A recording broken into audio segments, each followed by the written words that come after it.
வணக்கம், லதா காமாட்சி நெல்லை பஜன். இப்போ என்ன ரெசிபி பண்ண போகிறோன்னா, வாழைத்தண்டு கீரை தண்டு ஒரு கட்டு வாங்கியிருந்தேன். அதில் கீரையை பொரியல் பண்ணியாச்சு. இப்போ இளந்தண்டாக இருக்குது. இதை புளி கூட்டு பண்ணுறேன். கீரை தண்டை நல்லா கழுவி எடுத்துகிட்டு வந்தாச்சு. இப்போ ஸ்டவ் ஆன் பண்ணி கடாய் வச்சாச்சு. நல்லெண்ணெய் ஊற்றி கடுகு, வெந்தயம், வரமிளகாய், கட்டிக்காயம், கருவேப்பிலை போட்டு தாளிச்சிக்கலாம். ஒன்று ஒன்றா பார்ப்போம். கீரை தண்டை சேர்த்துக்கலாம்.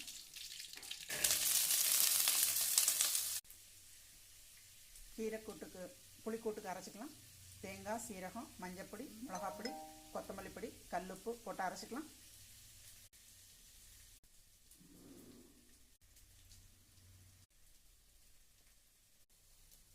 கீரை தண்டு புளிக்கூட்டுக்கு அரைச்சிட்டு வந்தாச்சு. இப்போ நல்லெண்ணெயில் நல்லா வெந்துடுது. இப்போ அரைச்சதை அந்த எண்ணெயோடு நல்லா கலந்துக்கலாம்.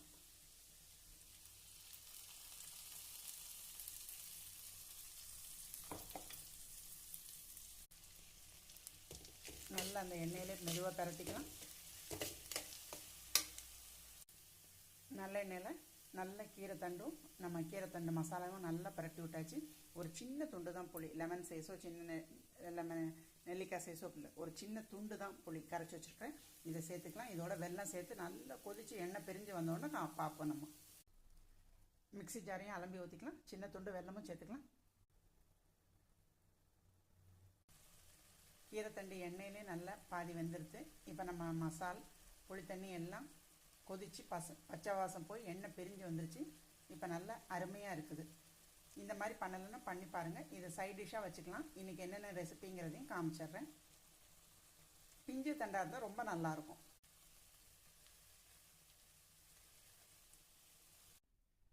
கீரை தண்டு புளிக்கூட்டு, புளிமண்டி ரெண்டும் எப்படி வேணாலும் சொல்லிக்கலாம். இப்படி செய்யலாம், செஞ்சு பாருங்கள். இன்றைக்கி சனிக்கிழமை நம்ம வீட்டு நாராயணனுக்கு தழுகை என்னன்னு பார்ப்போம். பச்சரிசி சாதம், பீக்கங்காய் தோரம்பருப்பு வேக வச்சு பீக்கங்காய், மாங்காய், சாம்பார் பொடி போட்டு தாளிச்சு ஊற்றின கடைசல், ரைஸில் பசஞ்சு சாப்பிட்றதுக்கு. கீரை தண்டு புளிக்கூட்டு, தண்டு கீரை பொரியல். அந்த கீரையை பொரிச்சாச்சு, தண்டை கூட்டு வச்சாச்சு. கட்டிப்பருப்பு, மாங்காய் துண்டம். இதுதான் இன்றைக்கி நம்ம வீட்டு நாராயணனுக்கு சிறப்பு தழுகை. நம்மளோட லஞ்ச் மெனுவும் இதுதான். இந்த ரெசிபியெல்லாம் பிடிச்சிருந்ததுன்னா லைக் பண்ணுங்கள், ஷேர் பண்ணுங்கள், சப்ஸ்கிரைப் பண்ணுங்கள். நன்றி. நான் இன்றைக்கி சனிக்கிழமைங்கிறதுனால வெங்காயம், பூண்டு, தக்காளி சேர்க்கறதில்ல.